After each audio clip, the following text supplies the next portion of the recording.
Okay, here we go. What's happening?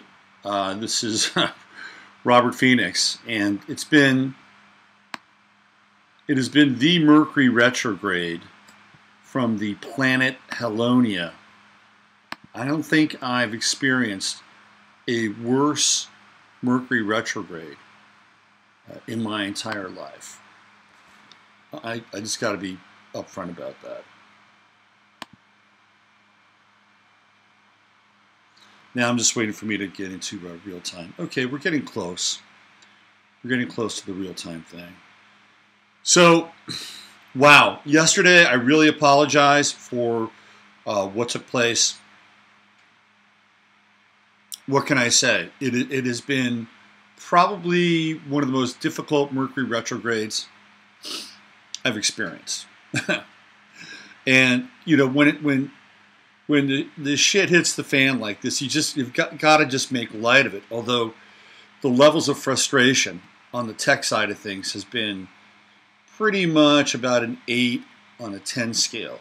Like even today, I'm not even streaming from Robert Phoenix 15minutesoflame.com because for whatever reason the code is not translating, and it's like, you know, if it's not one thing, it's the other. So I wanted to make sure that I was at least able to stream live on YouTube today. And for you folks over that normally come over to the other website, again, I apologize. Hopefully by the time we get to next week, we'll have some of these bugs fixed and filtered out so that, I mean, it's just bizarre and absurd. Just totally bizarre and absurd. Like, one of the things that happened today was I went to go to my chat client, and grab the code and stick it into the post. I couldn't get to the chat client. I could not get to their website. The timeout, there was a gateway timeout. It just kept spinning and spinning and spinning. Like, what's that about? What's happening there? It's just been one kind of fiasco after another, with this whole situation for the past week. Thankfully, Mercury does go direct on Friday, and it's like, what am I learning about here? Very interesting, turgid, to say the least. And like, I don't even want to get into the weeds and tell you kind of why this stuff has been happening, because some of it I don't even understand, to be honest with you. But I feel like, and this is where maybe a little of my paranoia kicks in, but I feel like there's something that's been going on between my broadcast or my getting to these specific sites that I need for my broadcast, and that kind of interim journey from my laptop to these sites is being delayed. Like yesterday, what happened was I could not get in to the Boxcast website so I could program the show.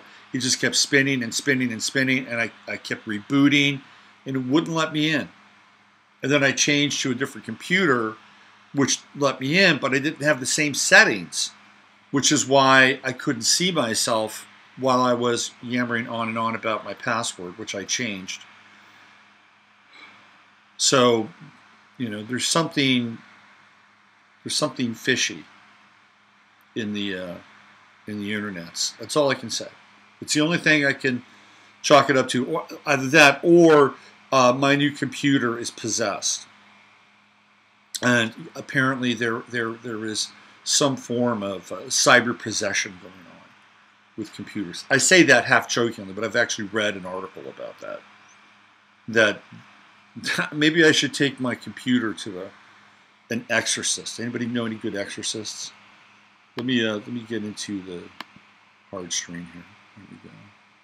It should help with any potential buffering. Anyway, here we are. Let me see what's going on YouTube. See if you guys are over there. Yeah, there's some people. I know I'm not over there, Maury, which I just said. I can't get in. I can't. The code is not working today. I don't know why. I just don't know why. It's been one of the So I'm here, and it's better for me to be here at the very least, and just get a broadcast out.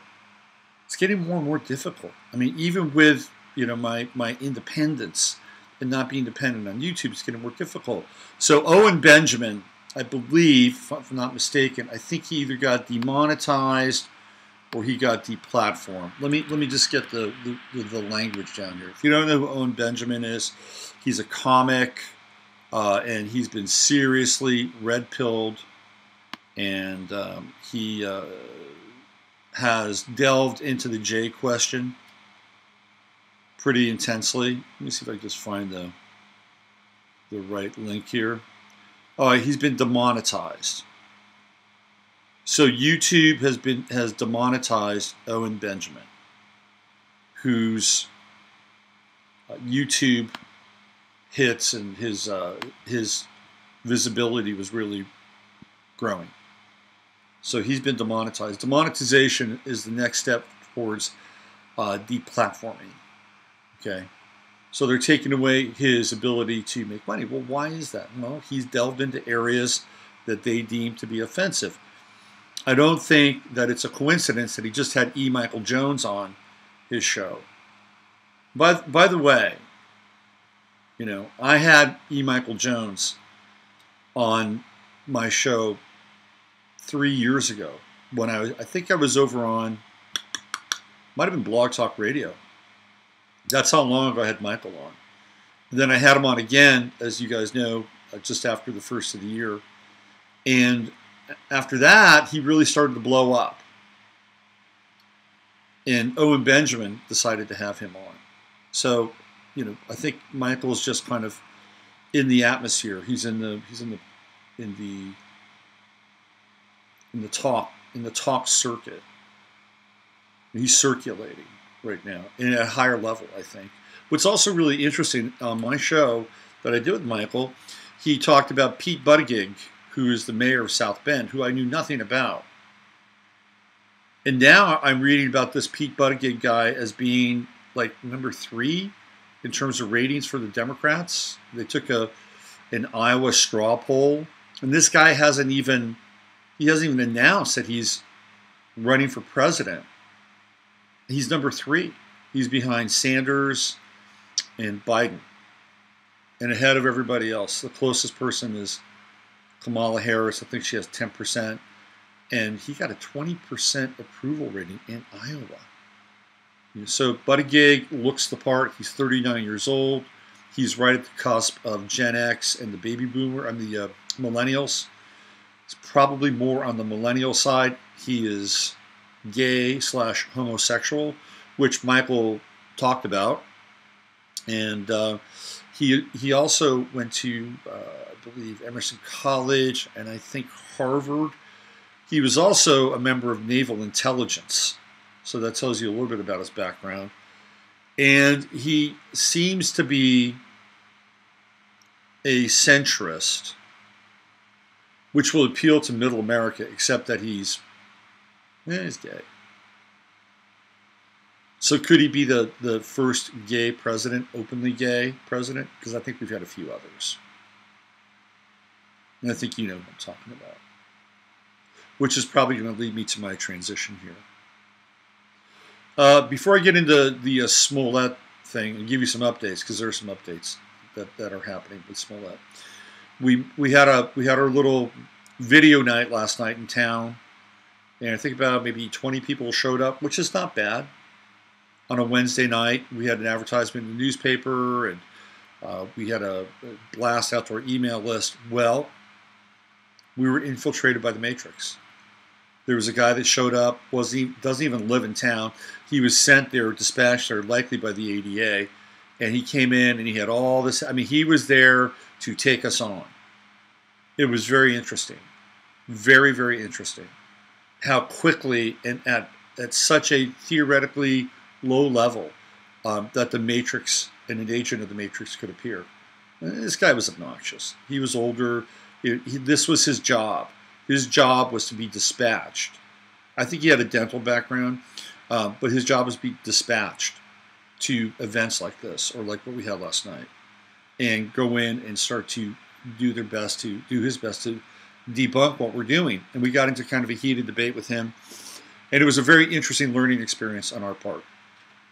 And we've got some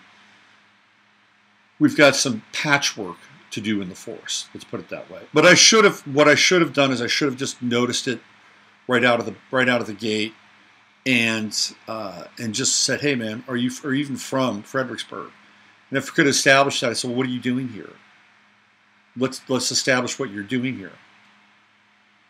You know, how did you find out about this?" You know, I could have attacked his credibility. Well, I think you're here because either somebody sent you here, or this is just part of your gig and this is what you do. So let's talk about that.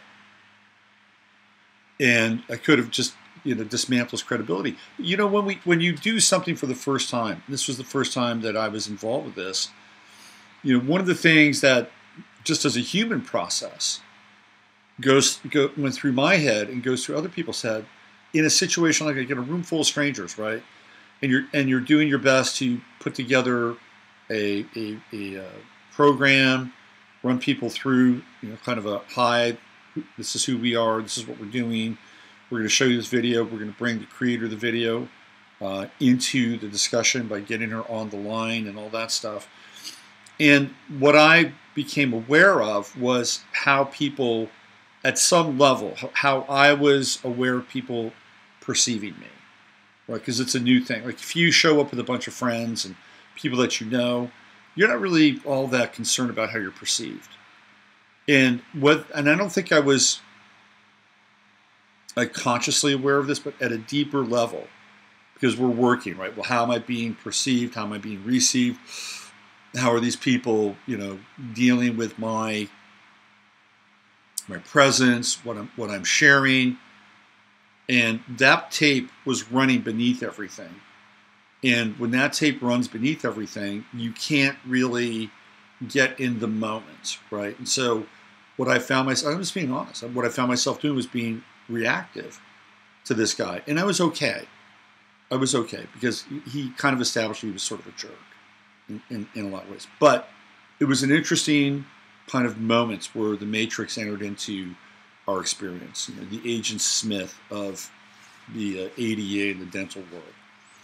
So, lots to learn. We're always learning, right? Always learning. Let's get into the Smollett thing. You guys know what's up with that. I'm not necessarily a day late, but I kind of am, because yesterday I couldn't get on via the various technological snafus. Now, it did happen during a Mercury retrograde, so we're going to have to see how this pans out. We're going to see if it actually has some traction. I think it probably does not. The Chicago police released the files. They had a Freedom of Information request. You can find those files online. They're out there. There's a lot of redaction, of course, but one of the interesting things that was part of the investigative files is a request from the FBI to look at everything that they had. And there's a reason why the FBI is in on this, and it's because of what happened before the whole hoax started to take place. And that's when he theoretically received in the mail a white powdery substance, which he went on and on about on his Twitter account, and then referenced that as part of this two-piece sort of evidentiary composition, right? This is what he was bringing to the table. Well, that is a federal offense, because you're dealing with the United States Postal Service. So one of the things that's happened now is Trump has announced a investigation into this thing. See if I can find the absolute link here. Let me see here. So it says, this is from 25 WPBF News. This is from Chicago. And they've got a tweet, FBI and DOJ to review the outrageous Jussie Smollett case in Chicago. It is an embarrassment to our nation. Okay, so now he's getting the FBI and the DOJ involved. The very same FBI and DOJ that basically have screwed him over for the last 2 years. Let me just read this. All charges against Smollett, who was accused of staging an assault on himself in Chicago, were dropped on Tuesday after the Empire actor forfeited his bail money and did community service. What community service did he do? The prosecutor, First Assistant State's Attorney Joe Maggot, said thousands of cases have similar resolutions. Oh, okay. Really, thousands, not hundreds, thousands. But the sudden dismissal drew the ire of city officials, and the court's decision to seal the records in the case angered many observers. Chicago Mayor Rahm Emanuel told CNN's Wolf Blitzer that if Smollett were not an actor with influence, he would have been held to a different standard. Do you see how Emanuel was smirking the whole time? That guy feigned outrage. He just totally feigned outrage. And if you don't think that guy is connected at a high level, he is really connected at a high level. So the Emanuel brothers, there were three of them, Zeke, Ari, and Rahm. First of all, their parents were a member of the Irgun, that's IRGUN, Irgun gang. This was the quote-unquote gang that was led by David Ben-Gurion, and they were the gang that bombed the King David Hotel, and that led to ultimately, getting Mandate Palestine into the hands of the new state of Israel. It was essentially kind of a strong-arm takeover. Now, that had been granted to them via the Balfour Agreement, but they went in and they basically started to claim land, more land. That was their first and original goal. His parents were involved with that. So his parents were, first generation, early hardcore Zionists. Now, his brother Zeke helped write Obamacare. And if you look at Obamacare and understand some of the stuff in Obamacare, especially with the death panels, and you can see his fingerprints all over Obamacare. And that was a very controversial time when he was on that committee to write Obamacare, the ACA. His other brother, Ari, is a big-time Hollywood agent. Big-time Hollywood agent. He was even portrayed on TV by Jeremy Piven. So if you look at the Emanuel brothers, you basically have pretty much all your bases covered. Entertainment, 1. Governance, 2. And law, medical. Right there. 4 kind of main pillars of what we would consider the foundation. The Rubik's Cube. The Saturnian hypercube of the Matrix. Entertainment, government, law, medicine, all together, boom. And all 3 brothers encapsulate that. I think he was just feigning indignation. That's my 2 cents. Let's see what we have here. Republican State Representative Michael McAuliffe released a statement on Tuesday announcing plans to introduce legislation this week to prohibit any production with Smollett from receiving the Illinois film tax credits. I don't think that'll fly. There's a lot of outrage now that has been cast, right? They cast this like a spell. And what are people doing? They're getting all worked up. They're getting all fired up about this thing. And they're creating kind of more enmity. I think they may have calculated this from the very beginning. This is my thought. That they made it so obvious in a lot of ways. Jussie didn't act alone. I mean, there's a reason why those documents are sealed. At least that's what we'd like to believe. And if that's true, then it would confer a belief. Because those documents probably have something inside of them that could be quite damning to people besides Jussie Smollett, which we've talked about here before. So, that said, was this staged from the beginning? Not just staged in the sense that, well, he was going to do this, he was going to have the letter, have the powder, have these two brothers. And by the way now, one of his lawyers said that they may have been in whiteface. Can you believe this shit? It's insulting. And they're insulting us on purpose. That's the whole thing. They're like just putting it in our faces. It's like, you know, okay, here you go. You know, here's some dog dew. Let's just put this dog dew in your face and let's rub it in your face. Oh, now you've got dog dew blackface. How about that?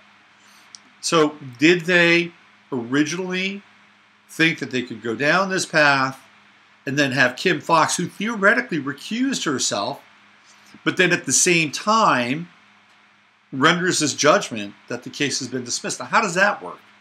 Somebody who recuses herself and then renders a judgment. Jeff Sessions sure as hell didn't do that. So, did they plan this even all the way through to the exoneration of Jussie Smollett so that they could now, again, continue to create and foment more racial tension, more injustice, more archonic fuel, right? Is this what they were attempting to do all along? Was this really their end game? Was to set this whole thing up and then set them loose? I think it's worth actually exploring. Because now we're all pissed off, or people are pissed off, they're angry, adding more fuel to that racial fire. Now people are talking about black privilege versus white privilege. Oh, hey, how about that? You know, Jussie Smollett, he hits the trifecta. He's black, father's Jewish, and he's gay. That's a lot of privilege, potentially. That's like 3 major cards. That's like 3 aces. I got 3 of a kind. Ace, ace, ace. So, if that's the case, then they're succeeding in a lot of ways, because look at how people are reacting to this thing. Look at how they're not even responding, they're reacting. And by the way, Jussie Smollett is not out of the woods. Not even close. And I'm not even talking about the Trump thing. I'm not even talking about the FBI and the DOJ. I mean, I have no faith whatsoever. And by the way, there are much bigger fish out there to fry than Jussie Smollett. A lot bigger. But they could go ahead and use the resources on him because people want some form of justice. And we're not seeing it now at any level. So you may as well have some bread and circus for the masses, so they can at least be somewhat satiated and feel like they've had their communion of truth on some level, because that's what people are really wanting, desiring, clamoring for. People want that truth communion, and they're not getting it. We are truth deficient. We are truth starved. That's kind of a big deal. Truth is an essential element, vitamin to our life. It's vitamin T, and we're not getting it. And it's kind of like, oh, you want a little bit of this vitamin T? You want a little bit of this? You want a little bit of this? And people are, yeah, please, truth. We need it. No, sorry, you're not going to get it now. Oh, it was so close, wasn't it? It was so close, we almost gave you Jussie Smollett. Oh. More exasperation, more demoralization. Let's just call it for what it is. It's a big fuck you. It's a big fuck you, America. Ha ha ha. Chew on that one. Well, Jussie is not out of the woods. Jussie's got to live the rest of his life, theoretically, unless they decide to, write him out of the script, the big script. He's going to have 24/7 guards, because either somebody out there is just like right on that edge, and this thing you just push him right over. And say the next time, if I'm going to go to Chicago, I'm going to find this guy, and I'm going to show him what a real whoop-ass looks like, right? That's possible. Now, what else is possible is they could play another freaking scam. If it didn't work the first time, well, let's try it again. Tonight's news, former Empire actor Jussie Smollett, who'd had his charges dropped and released from sentencing, has been assaulted again. Question mark. Can you just hear that on the news? Would you be surprised? And then there's, oh, see, it happened again. You know, and this time it could be real. Or it could be staged real. And now you got to replay the whole thing all over again. Right? All over again. And then more racial tension, more strife, more division. I mean, this thing can work out in so many ways for the people that want to continue this divide and conquer script. The guy's a 29-degree Gemini sun with Mercury, I think it's Moon in Gemini, 29 degrees as well. 29 degrees, analytic degree. We're getting that split bifurcation, taking us into these kind of multiple directions, splitting our energy, splitting our intention. He's the perfect guy, 29 degrees Gemini. Jussie Smollett. You know what's really interesting is I've been thinking about what happened. Like Chicago is just the pit. It is the pit of hypocrisy. Total pit of hypocrisy. So a few years back, there was a Little League team from Chicago. And it was, they called it the Jackie Robinson team. And they were a good team. They were a very, very good team. And they went to Cooperstown, and they made a real splash. That was, hey, look, young black men, and even young black women. There was that gal who pitched for the team from Pennsylvania. What was her name? Monique or Monet. Girl pitcher. You know, they actually developed a TV series around her. Of course, she was older in the series. Anyway, so it was like, hey, because, you know, so-called black Americans have kind of moved away from baseball. You don't find a lot of them playing Major League Baseball. They've migrated over to basketball and football. So it was a big deal for this Little League World Series to have such a strong representation from that community, right?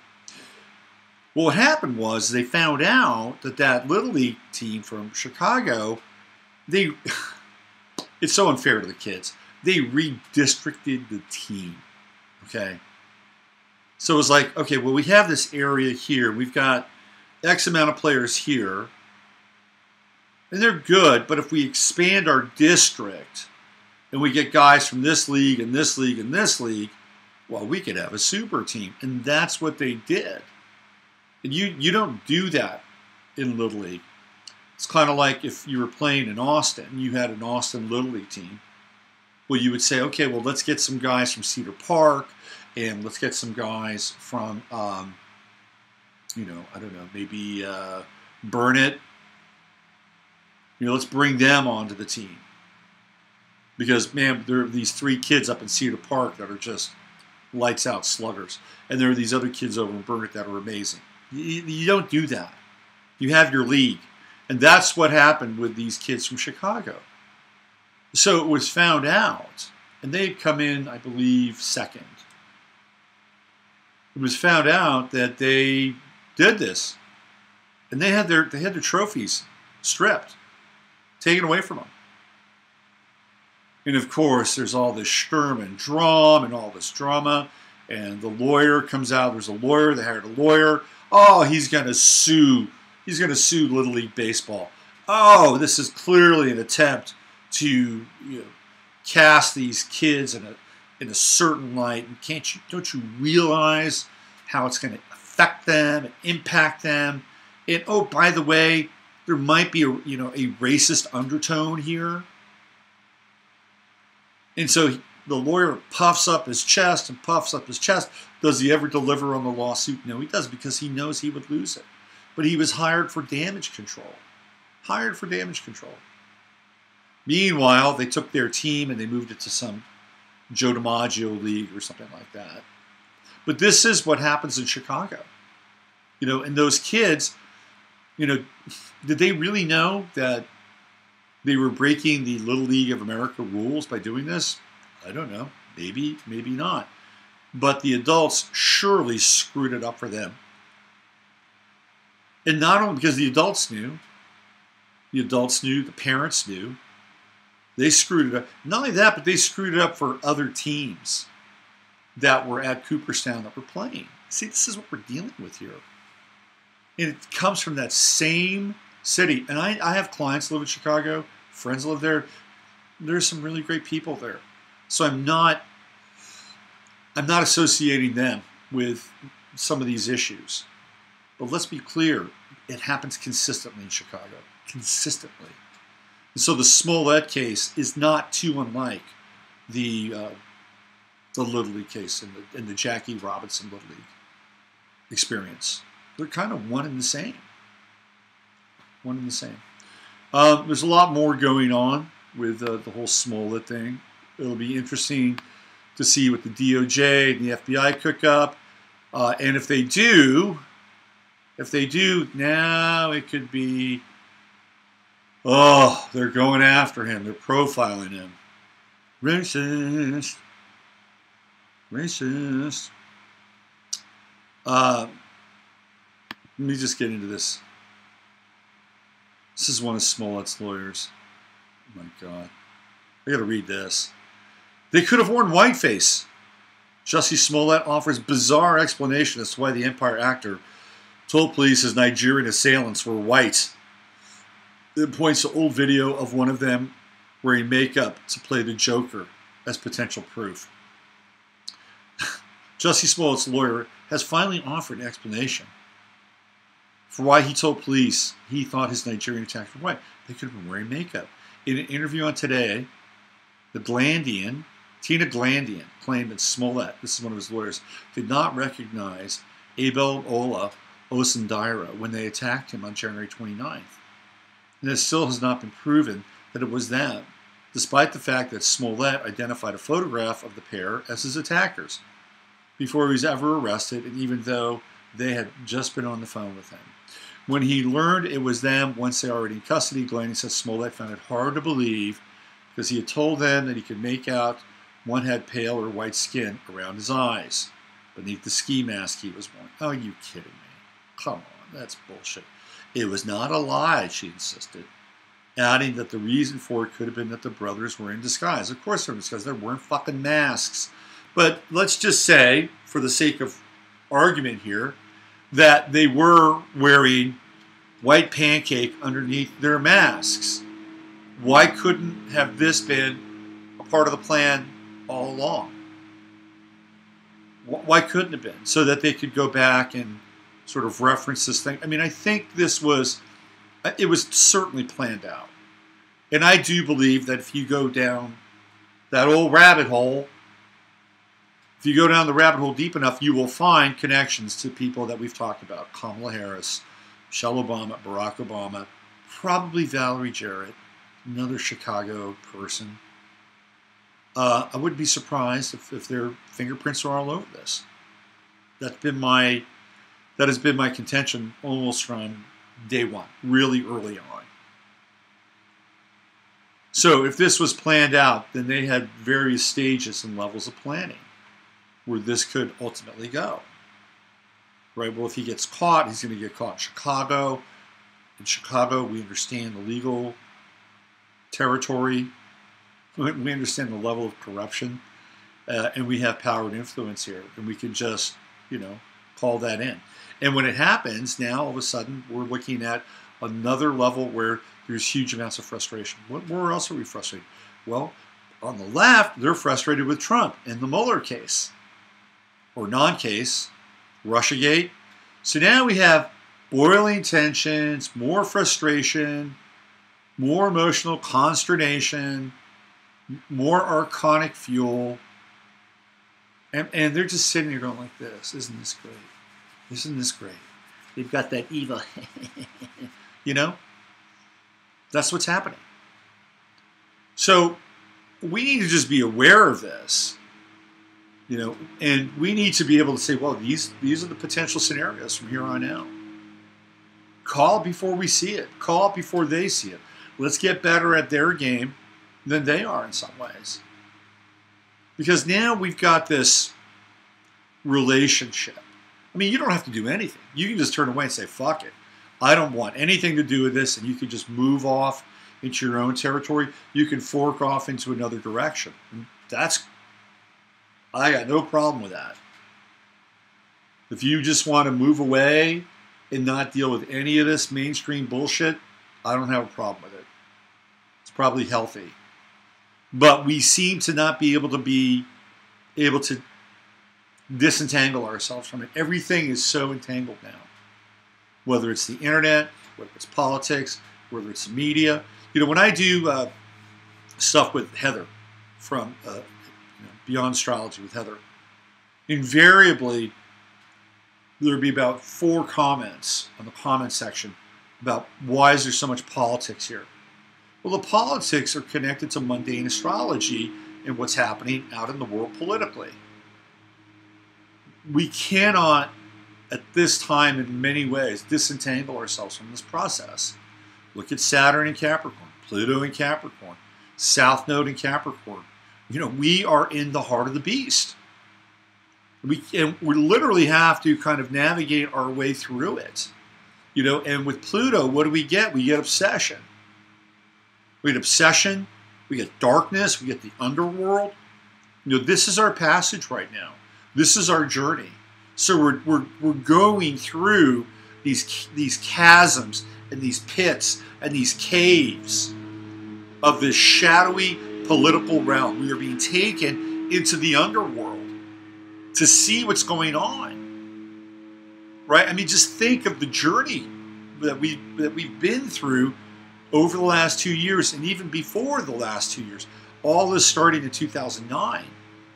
It's been a dark, kind of amazing, weird, frustrating journey where things are being pulled apart and deconstructed. The challenge is the lack of resolution. That's been really big. But what we're seeing now is we cannot, in many ways, disentangle ourselves from this process, at least now. You know, when Pluto moves into Aquarius, when Saturn moves into Aquarius, Saturn, of course, moving into Aquarius next year, Pluto moving to Aquarius 2024, full-time 2025. We're going to have a different dialogue, different discussion, and I think it's going to be around AI. That's my 2 cents. But we cannot, at this time, sort of disentangle ourselves. We have to move through this because it's these systems, even at a low level, when, you know,